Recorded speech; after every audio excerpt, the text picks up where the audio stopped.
Hello，各位观众，今天大家特意要带大家探索的范围是我们台北市古亭捷运站2号出口，这是2号出口吗？对，2号出口周边的巷弄。那我听说这边巷弄有很多老房子和老社区，我们就走进去看看。好，走吧。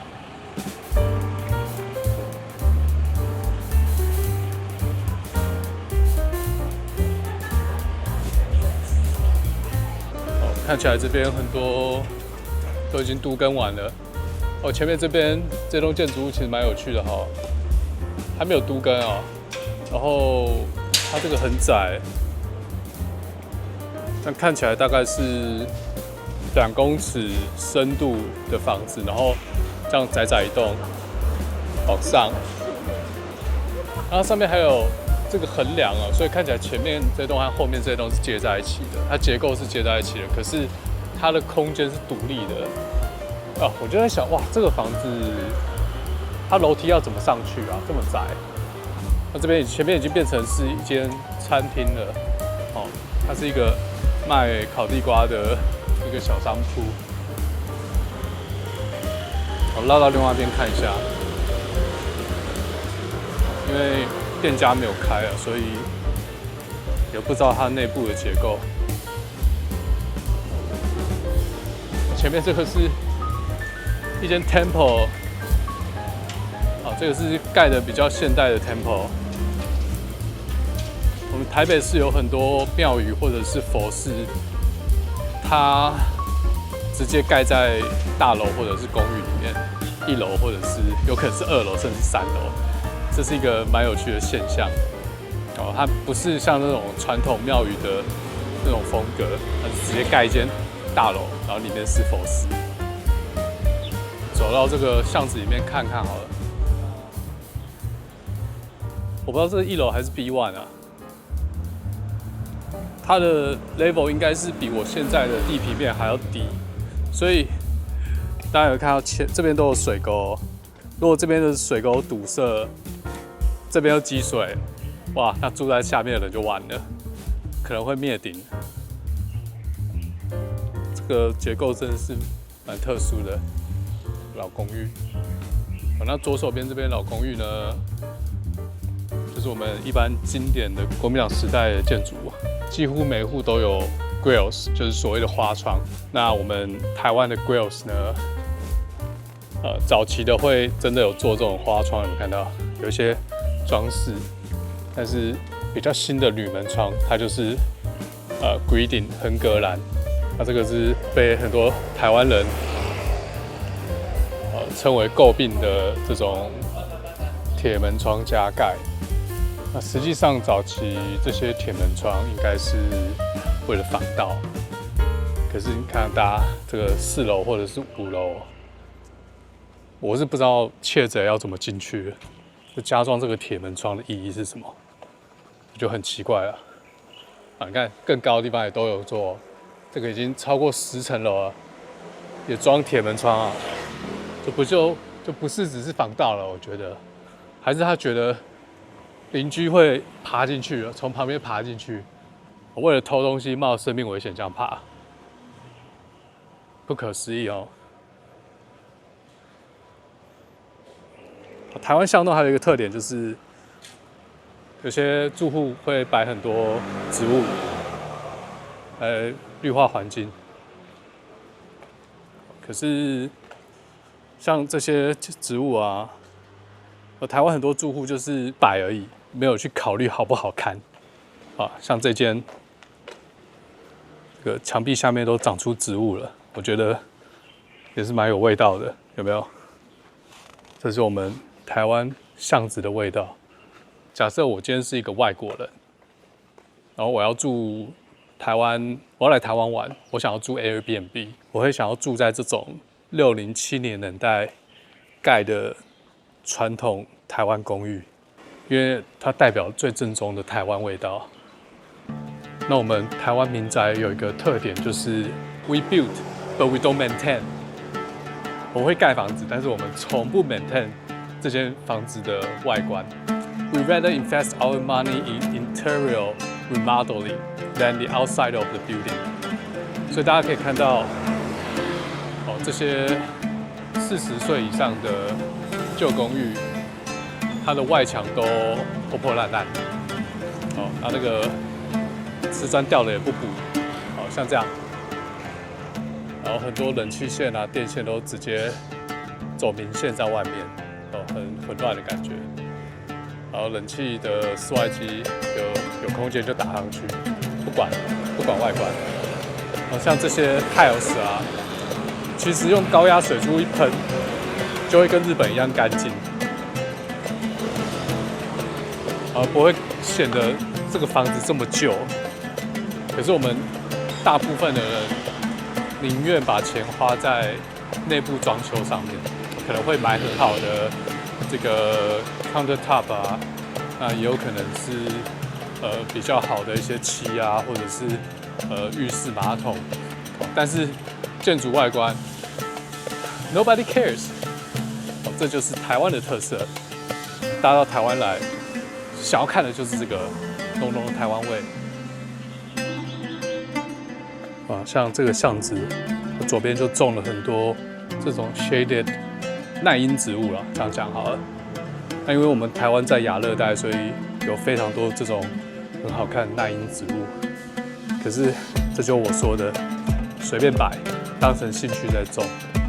可是如果大家去纽约的下城区，或者是上东区，那甚至是伦敦啊，或者是巴黎，因为巴黎也是一个都会区，在他们巷弄里面有很多这种公寓，可是他们的植物会好好打理，就不会随便放在地上，不会像大部分台湾的居民随便丢，融合成一个非常有台湾味的特色，我觉得很棒。好，那这边就是刚才讲的这个有一个temple 的一个庙宇啊，叫南安宫，它就是直接盖在一般的民宅里面。那现在台湾有很多这种新盖的建筑物，哇，这看起来也不便宜啊。那这可能是10年内盖的建筑物，那现在外墙都还很干净。可能现在新盖的建筑物的那叫什么物业公司一定会收管理费，那可能每2-3年就会有管理委员会来执行房屋外墙的清洁。所以呢，现在可能这些建筑物它的外墙整洁度会保持的比较清洁这样子，但是详细还是要过个10年20年再来看。好，那另外一个台湾社区的特色就是有很多早餐店，这个就是早餐店。这家有没有在营业我不知道，但是一般台湾的早餐店可能营业到下午1-2点它就关了，它就只做早上，铁门就拉下来了。那有些店像我住的那边，它早上卖早餐，下午之后就可能卖其他的吃的东西，卖一些台湾的 street food， 那它就会开一整天，开到晚上。那或许有些经营方式是有2个不同的business owner 会去租同一个空间，早上租给卖早餐的老板，然后下午租给卖其他食物的老板，都有可能。我应该要去走右边，这边是可能是前任市长画出来的那个人行道，比较安全。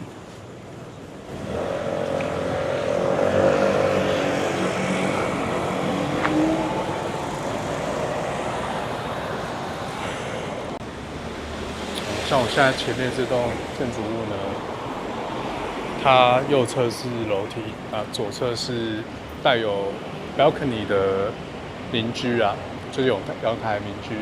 那现在可以看到它很多阳台都直接推出去，把它作为室内使用。除了2楼，还有一半的空间是阳台。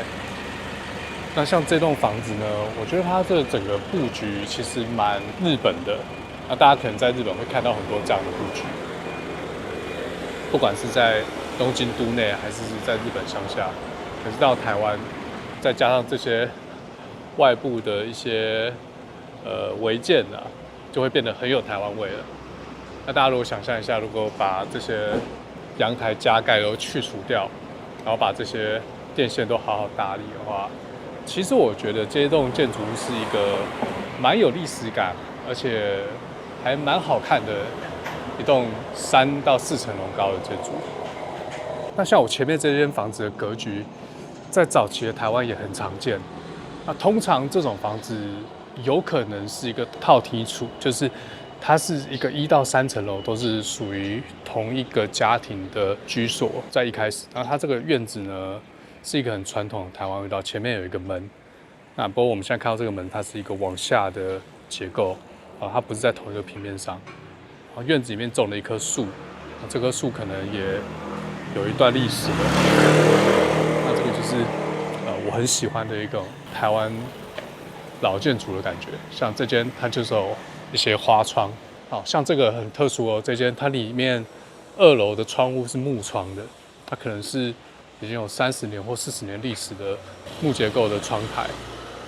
可是我们可以看到它这个3楼的挡雨的，我不知道这叫什么结构啊，挡雨的下面都已经有点壁癌了，就是它可能防水没有做好，或是台湾常年的地震，水都渗透进去，所以它下面的漆都已经脱落，都有一些壁癌这样子。然后再来，我不知道这个画面大家可以看到，4楼的窗户，它的窗户有，它是一种毛玻璃的窗户，那它这个窗户的花纹就是在台湾早期老房子最常见的这种窗户花纹，像我阿公阿嬷家就是这种花纹，我很怀念。那像我前面这棵老树，可能就是这条街的特色。这什么树啊？我认不出来这什么树，但我猜，是桐花吗？因为它现在已经有花苞了，我猜可能在1个月内会开花这样子。那这棵树可能它在花期就是这整条街最漂亮的景点。只是旁边也是这我们台湾风格的这种艺术创作，有没有？台湾的这些电线师傅，个个都是艺术家，他可以做出这种很台湾味道的装置艺术。那它对面呢，也是弄得蛮别致的，有很多竹林。其实我今天来这区是要来录音的，但我有点找不到录音室在哪，看一下录音室。2 hours later， 我们现在录完 podcast， 然后在同安街附近的街区逛一下，去找东西吃。我这边算是一个蛮 classic 的台湾老旧社区，大概是可能70年代、80年代，甚至有一些是60年代的住宅。你不觉得住在这种社区其实不错吗？我这里我说我蛮喜欢的，因为它房价没有到新的房子这么贵，可是环境又蛮好的，吃东西也方便。这个是放了铁丝网，这户居然有放铁丝网。铁丝网是台湾早期民宅，像这种有小小的院子的民宅很常做的事。那在更早期，或者是可能也不是更早期，那有些它做法是，它在墙头上的水泥就直接塞那种碎玻璃来防盗，但实际上到底有什么用处我不知道。那如果有这种铁丝网的房子，可能都是90年代之前的房子，因为当时的台湾有非常多，当时的台湾治安还不是很好，有很多入室抢劫和绑架案，所以才需要这些防盗措施。可是现在就比较少这样做，因为台湾的治安在全球应该算是名列前茅，有东西放在桌上都不会不见。很多年轻人电脑、书放在咖啡店，然后出去吃饭2个小时再回来，东西都还在。哇，这个入口处的这个花窗很有台湾味。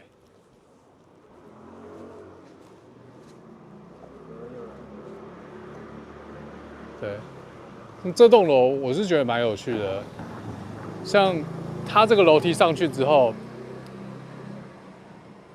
它这上面几户的入口是一个，就它先到室外，好像是一个 balcony， 然后再接到他们的大门。而且它左边是怎样？左边是也是一个楼梯间，所以它左边、右边各一个楼梯间，然后它入口是在2个楼梯间中间，超奇怪，这有点像一把青他们住在眷村里面的设计。他这样他也敢过来推我，真是。他可能就搭那个轻钢架结，是木板。它有钢结构啦，小小的，很赞呢。这个社区，好，要不要住？买了啦，操！好，那这边有一个哇神坛在这边，好，这就是我们前面讲说，台湾的社区都会隐藏一些神坛和一些 temple 小小的庙宇，它只要一个小小的2平空间就可以做庙。现在有嘴哥为我们示范什么叫跌落神坛。跌落神坛，谁跌落神坛？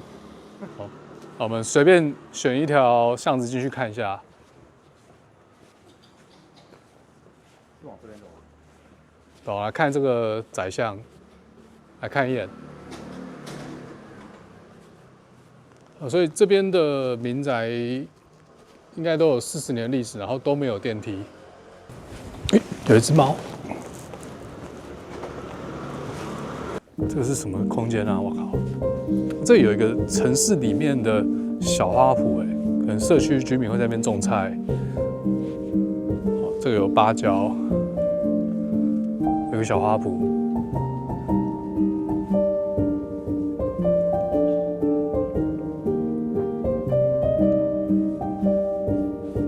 这个是植栽交换中心。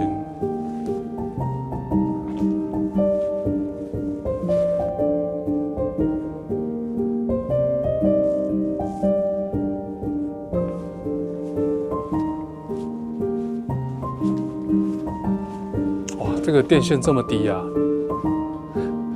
有点太危险了，可能190公分的人就卡到了。你觉得这边可以进去吗？应该可以。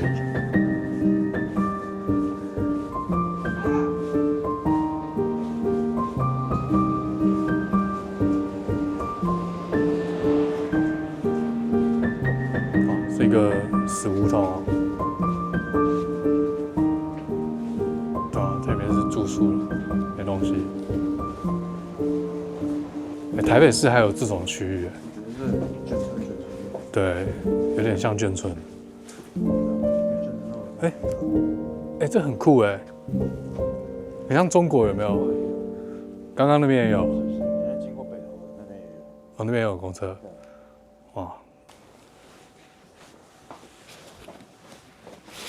看好矮哦，臭臭的。很像中国哎，中国那个小区里面比较老旧的社区也有这种公厕。我马上可以试那个面线。你说那边那个？吗？好像是这家。哦，很多人在排队哎。嘉豪刚刚竟然推荐我们来吃这家。怎样？还是我们先去吃面线？这我们可以吃1碗面线。好，可以。我们试吃一下我们同安街地区传统的面线。这家面线摊是在地人推荐的，史塔克推荐的，完全没有招牌，什么都没写，它就是一个小摊位，再加上墙上贴了菜单的价格表，就这样。好，这个很像我小时候住在石牌或住在北投的时候，有很多小店都是这样，它就在一个建筑和建筑之间的防火巷里面，然后开一个摊位。摆几张椅子就可以做生意了。哦，真的觉得这个就是我们台湾的味道。要感受台湾的文化，就是要来这种小小的面摊来吃一顿。好，我吃一个面线好了，然后等下去吃小笼包。可是它其实 throughput 蛮慢的，你过了3分钟完全没有移动。好，那他蛮辛苦的，这个老板娘。这家叫什么啊？他有没有招牌？同安街面线羹。哇，做口碑的，连老外都来吃。哪里？那边啊。你不觉得它东西闻起来有一种西方的味道吗？西餐的味道。多说起。我没有在暗示什么，我是真的觉得它有一种奶油味，它不像面线的味道，你不觉得吗？的确是有点味道不太一样，但我需要吃到才知道。对它跟我想象中的那种俄阿米刷的味道不太一样。它有一种我在法国街头才会闻到的味道，奶油味。对，有一种奶油味，很特别，面线会加奶油。11 minutes later. 没了是不是？要不要吃臭豆腐？要不要？不要，我不能吃豆腐。看，你不能吃豆腐，然后面线没了，好吧，走吧。这家叫什么？再讲一次。这家叫做吃不到的面线。吃不到面线，正式名称是什么？很难记耶。我根本不 care， 我根本吃不到，我管它叫什么啊。你就是要记得，你下次再来吃一次嘛。我包准你记不起来，它叫同安街面线羹。同安街面线羹哈，记得下次来同安街。喝大麦照。要来吃同安街面线羹 ，first priority， 晚来就没了。好，这个是我们台湾特有的文化，垃圾车还有资源回收车。像我们台湾一个很有趣的现象就是，我们会自己做好资源回收，然后每天会有垃圾车和资源回收车。不是每天啦，就是固定时间会有资源回收车来收垃圾和资源回收。那这种老旧社区的居民就会把收集到的资源回收还有垃圾丢到垃圾车里面。街坊邻居就会在这时候遇到这样子。这是我们台湾很独特的文化，至少在美国是没有这样的。美国我们外面都会放一个垃圾桶，然后车子会自己把它收走。公园这种东西很多地方都有啊，那只是刚好这个社区比较少。像他们有图书馆才不是我之前住西门町也是没有什么公园啊，就是所以你市区的意思是，你市区的意思是发展的比较早的，就是人口密度很高的那种社区。你说北投是市区，你会被人家笑。像这边是中正区，这边是西区，一定是发展比较早的地方嘛。对啊。北投你那个本来就是比较乡下啊。没错。可是如果你跟新北市的一些地方比，他们可能后面就是山了。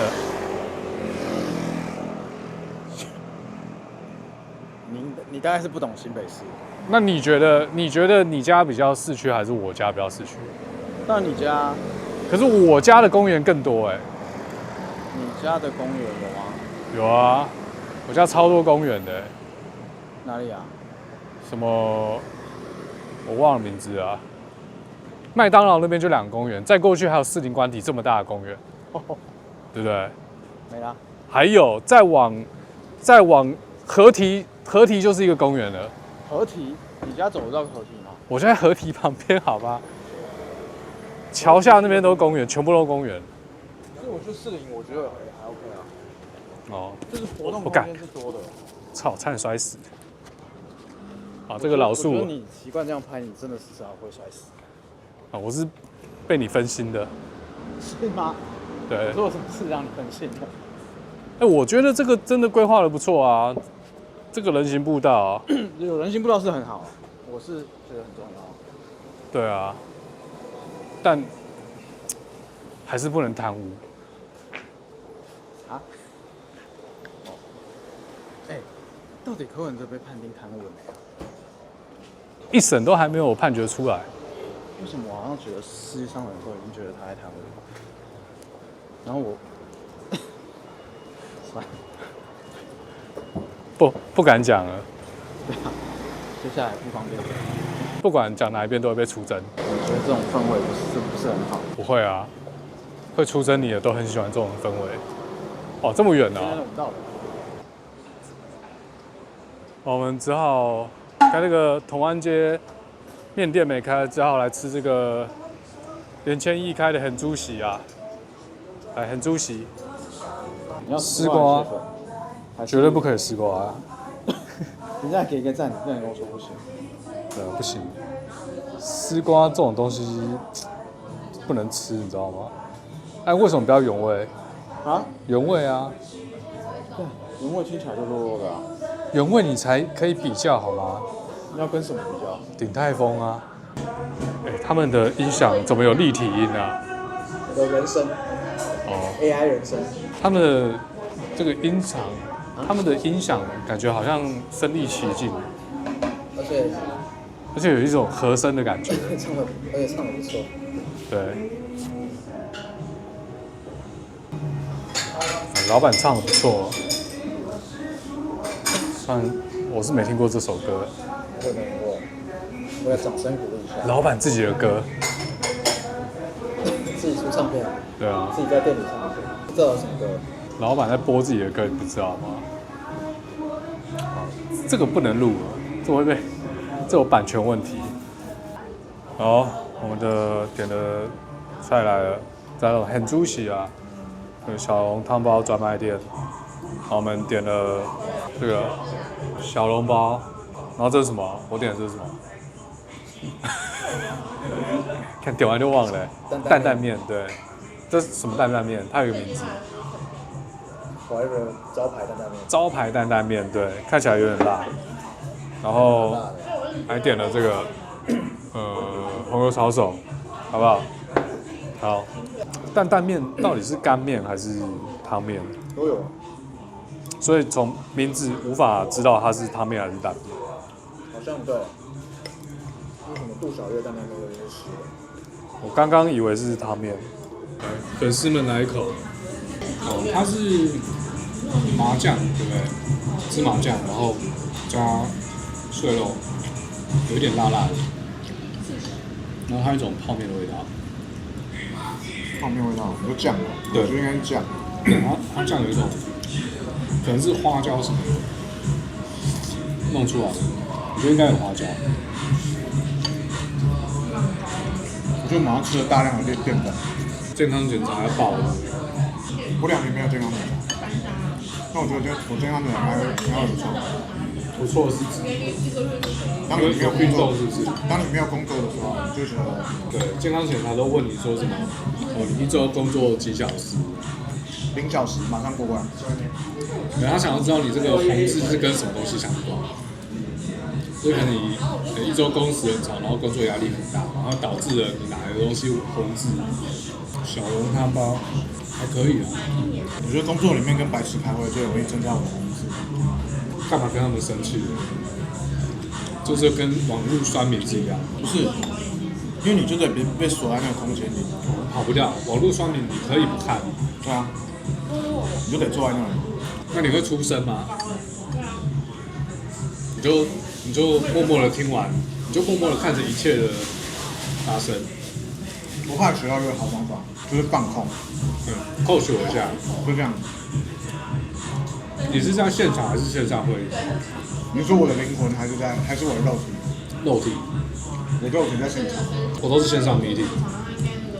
那还好啦，放空放到饱就好了。可是我有时候会觉得，是不是要出个神啊？但是我又觉得，好像都在讲屁话。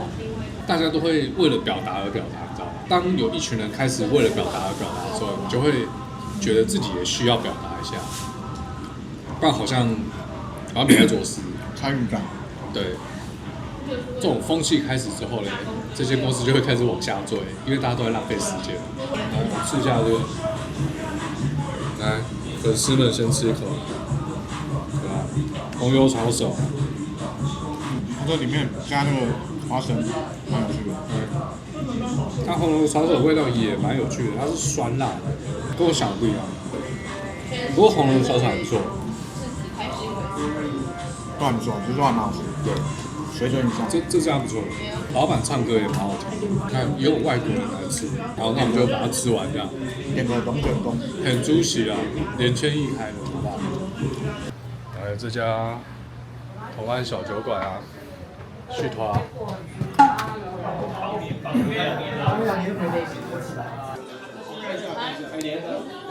看一下他们这边有什么酒，有没有果味，然后清爽的。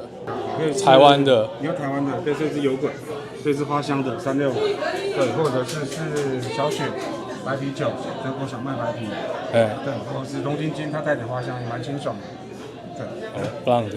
那我那个365，对365，它带点花香，对啊。你要什么？觉得那个苹果酒还是啤酒？它是啤酒，然后它是比较偏甜或偏酸，带点葡萄香味。好，那我知道。 OK， 好，没问题。实验酒款。